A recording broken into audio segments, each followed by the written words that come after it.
Fala pessoal, tudo bem com vocês? Sejam bem-vindos a mais um vídeo aqui no canal. E nesse vídeo eu vou falar a respeito do caso Agnes Acon, que aconteceu na Inglaterra no ano de 2021. Pessoal, antes de começarmos, só um adendo. O sobrenome da Agnes se pronuncia Acon mesmo, tá? Porque ela é de origem húngara, apesar do crime ter ocorrido na Inglaterra. Eu tô avisando isso por causa dos professores de inglês que provavelmente iriam começar a me xingar nos comentários, já que, como aconteceu na Inglaterra, o pessoal poderia pensar que o sobrenome dela seria pronunciado como Acon, mas na verdade é Acon mesmo, tá? Então, professores de inglês, por favor, não me xingue. Bom, eu creio que deu para entender, né? E se vocês gostarem do meu conteúdo, deixa um like e um comentário que me ajuda muito. Então, sem mais delongas, bora pro vídeo.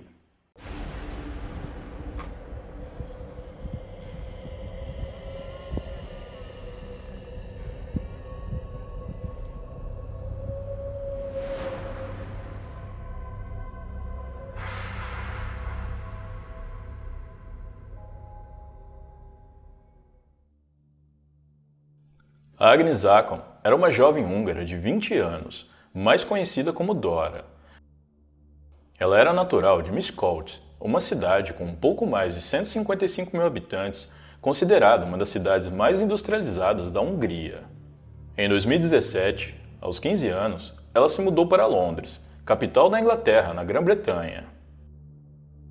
Algumas fontes citam que ela teria se mudado com a família, já outras citam que ela se mudou sozinha em busca de uma vida melhor e de maneira ilegal. Devido ser uma imigrante, Agnes teria tido uma vida difícil. Ela trabalhou um bom tempo como dançarina em algumas boates da cidade desde os 17 anos e também em uma fábrica de caixões.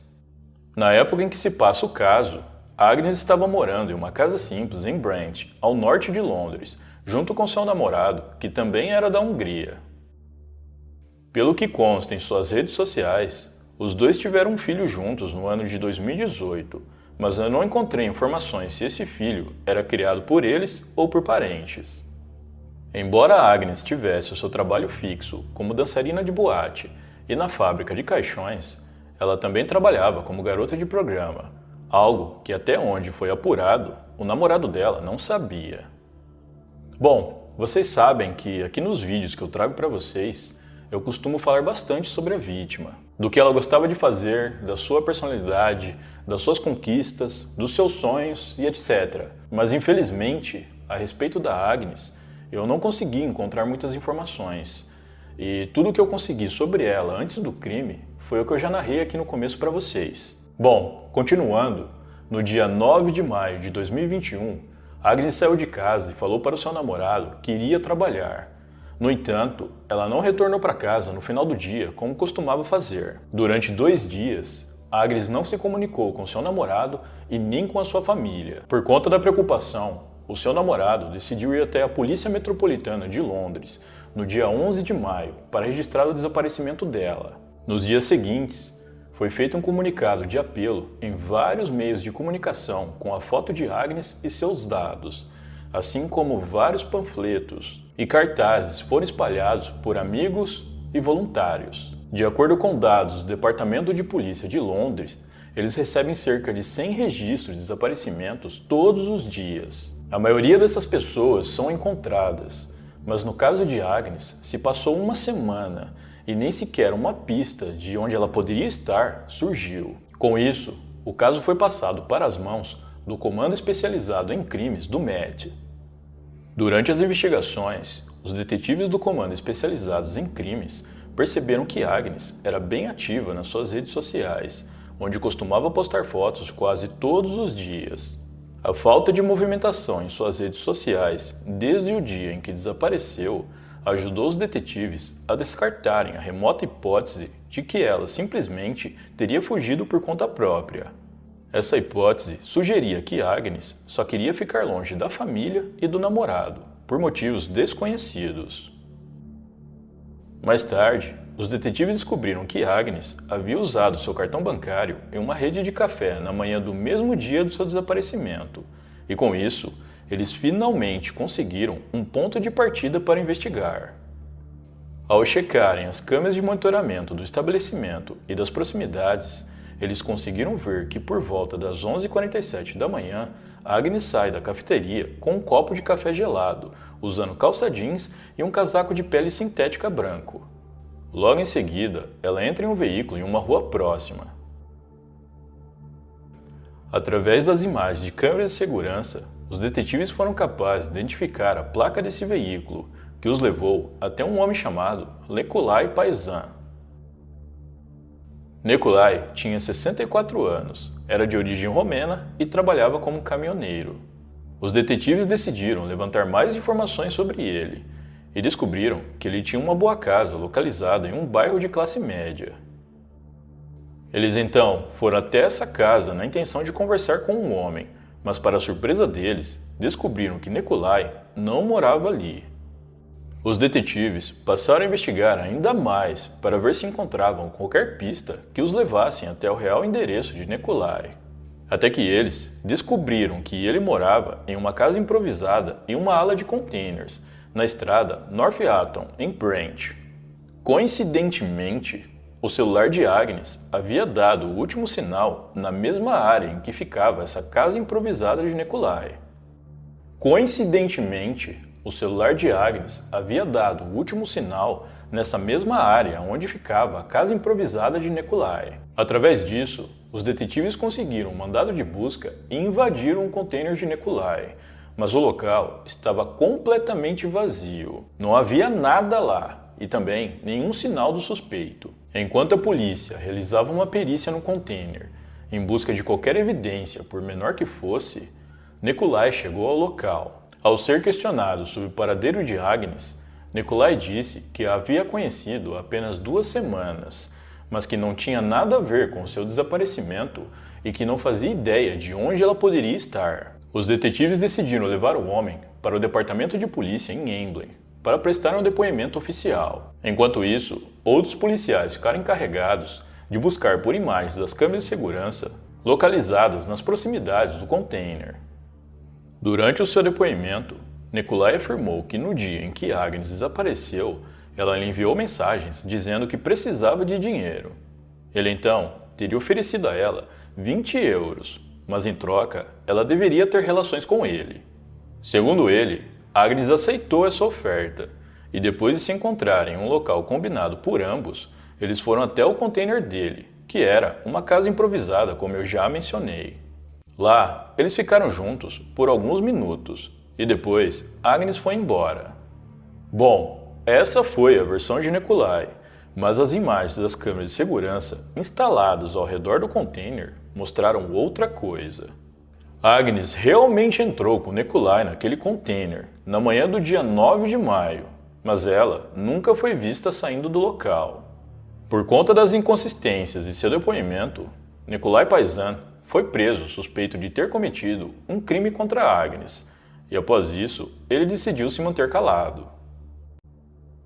Nos dias posteriores, os detetives conseguiram imagens que mostravam Nikolai carregando vários itens que pertenciam a Agnes, tal como o seu casaco de pele sintético branco que ela usava no dia em que desapareceu. Esse casaco foi encontrado mais tarde em um parque, e após passar por análises forenses, foi comprovado que havia sangue nele, e esse sangue pertencia a Agnes. Em buscas realizadas dentro do carro de Nikolai, também foram encontrados vestígios de sangue de Agnes, o que fez com que os detetives chegassem à conclusão que ela teria sofrido um grave ferimento e possivelmente já não estivesse mais viva. Com todas essas evidências em mãos, os detetives questionaram Nikolai novamente, e novamente ele negou qualquer envolvimento no desaparecimento de Agnes. Mas, como já haviam evidências o suficiente que ligassem Nikolai ao desaparecimento, ele foi mantido preso e acusado formalmente pelo crime. As investigações continuaram e cerca de 60 toneladas de lixo que foram recolhidos nas proximidades da casa improvisada de Nikolai foram peneiradas e verificadas em busca de mais evidências, mas nada foi encontrado. Através de imagens de câmeras de segurança, descobriu-se que Nikolai havia ido a um terreno vazio bem arborizado nas proximidades de um parque chamado Nesden Recreation Park, que fica a oeste de Londres. Os detetives, juntamente com uma equipe de busca policial, foram até esse local para realizarem buscas. E lá, eles encontraram um saco plástico contendo algumas roupas de Agnes e uma pequena ferramenta elétrica de corte que ainda tinha pedaços do couro cabeludo e tufos de cabelo da vítima. No dia 14 de junho de 2021, mais de um mês desde o desaparecimento, cães farejadores foram levados até a área onde os policiais haviam encontrado essas últimas evidências. Para as autoridades, haviam grandes chances do corpo de Agnes estar nas proximidades do local. Em pouco tempo de buscas, os cães farejadores apontaram para uma área específica, e nessa área foram encontrados enterrados os restos mortais de Agnes Acon. Agnes teve o seu corpo dividido em partes e estava em uma cova rasa coberta com alguns entulhos, na intenção de esconder a terra remexida, mas não adiantou, já que os cães farejadores foram capazes de encontrar a vítima pelo cheiro. Segundo Neil John, o inspetor-chefe da polícia, o estado do corpo de Agnes foi uma das coisas mais perturbadoras e chocantes que sua equipe já viu em anos de trabalho.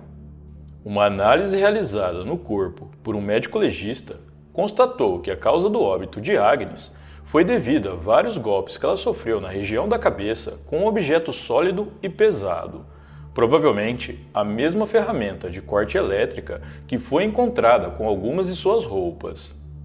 A análise constatou ainda que a vítima foi atacada de maneira violenta e praticamente não teve chance de reação. Posteriormente, os detetives descobriram que Agnes e Nikolai tinham um envolvimento há mais de um ano, tendo se encontrado 54 vezes nos últimos 12 meses. Segundo os registros telefônicos de ambos, eles teriam se conhecido em um estacionamento de um supermercado. Na ocasião, Agnes estava pedindo dinheiro nesse estacionamento, e foi quando Nikolai se aproximou dela e disse que a ajudaria, mas em troca ela teria que dormir com ele. A partir daí, os dois passaram a se encontrar com certa frequência, sempre que Agnes precisava de dinheiro. De acordo com alguns amigos da vítima, ela não se encontrava apenas com Nikolai, mas com pelo menos de 5 a 8 homens diferentes, e a sua maior fonte de renda vinha desses serviços.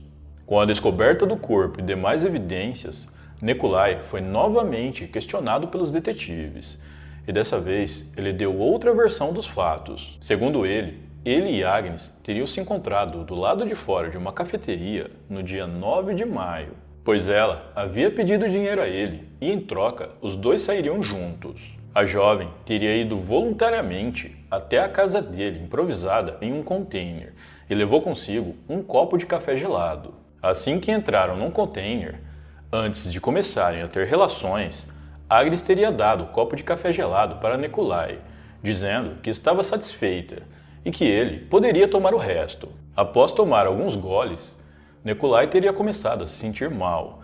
A sua boca ficou seca e ele deduziu que Agnes havia dopado ele com um café. Em seguida, tudo teria ficado escuro para ele e ele não conseguia mais se mover, ficando inconsciente. Quando estava recuperando a consciência, Nikolai sentiu Agnes empurrar algo contra sua boca, lhe causando uma forte dor. Instintivamente, ele a teria empurrado, fazendo com que o objeto que estava na boca dele, que foi introduzido por Agnes, fosse puxado com muita força, arrancando os 2 dentes incisivos dele, que são os dentes da frente. Depois, segundo ele teve uma espécie de amnésia e alegou não se lembrar em detalhes do que fez, mas após se levantar e lavar o rosto, ele encontrou Agnes já sem vida, enrolada em um monte de roupas e panos sujos. Ele teria ficado em estado de pânico e sabia que ninguém iria acreditar em sua versão da história. Então ele não chamou a polícia e decidiu se livrar do corpo dela para não ter problemas. Acontece que as provas coletadas pela polícia e também as imagens de câmeras de segurança não batem com a linha do tempo de Nikolai. Da hora em que Agnes entra no container até a hora em que Nikolai sai sozinho e com manchas de sangue em sua roupa, são somente 35 minutos, e pela maneira como Nikolai contou em sua versão, teria que ter passado no mínimo 1 hora. E sobre os dentes dele da frente terem sido arrancados, De fato, ele não os possui, mas eles foram tirados anos atrás. Apesar de todas as evidências apontarem que essa versão dos fatos era falsa, Nikolai se manteve firme e disse aos detetives que essa era a verdade. Em julho de 2022, se deu início ao julgamento de Nikolai Paisan pelo crime contra Agnes Akon. No tribunal, foram apresentadas provas de que Nikolai tirou a vida e dividiu o corpo de Agnes em partes, e na sequência, ele usou um carrinho com uma lixeira para carregar essas partes até o seu carro. Foi salientado também que o crime não poderia ter sido um simples acidente, como Nikolai afirmou em seu depoimento, já que a vítima havia sido golpeada diversas vezes, indicando que o agressor estava com muita raiva. Os promotores até mesmo apresentaram a teoria de que Agnes teria mudado de ideia e não quis mais ficar com Nikolai. Com isso, por conta da rejeição, o homem teria ficado enfurecido e decidiu tirar a vida da jovem. Quanto à questão de Nikolai ter sido dopado por Agnes com o café gelado, nunca foi provado, e para as autoridades isso não passa de pura invenção. Ao fim do seu julgamento, Nikolai Paisan se declarou culpado de transportar e esconder o corpo, mas negou que teve a intenção de cometer o crime. Ele disse ainda que tudo foi um acidente e que a culpa foi de Agnes por tentar dopá-lo. Nikolai Paisan foi considerado culpado pelo crime contra Agnes Akon e condenado pelo júri à prisão perpétua, com a possibilidade de liberdade condicional após cumprir 22 anos de sua pena. Atualmente, ele se encontra encarcerado em uma prisão aos arredores de Londres, onde ficará longos anos de sua vida. O namorado de Agnes e pai do filho dela contou no tribunal que antes dela ser vítima do crime, eles estavam escrevendo uma carta para o filho deles, que foi adotado por outra família, mas que depois disso ele não sabe mais como lidar com a situação e acredita que não conseguirá escrever essa carta sem ela. Bom, pessoal, então é isso. Muito obrigado por me assistir até o final. Eu vou ficando por aqui. Um grande abraço e até a próxima.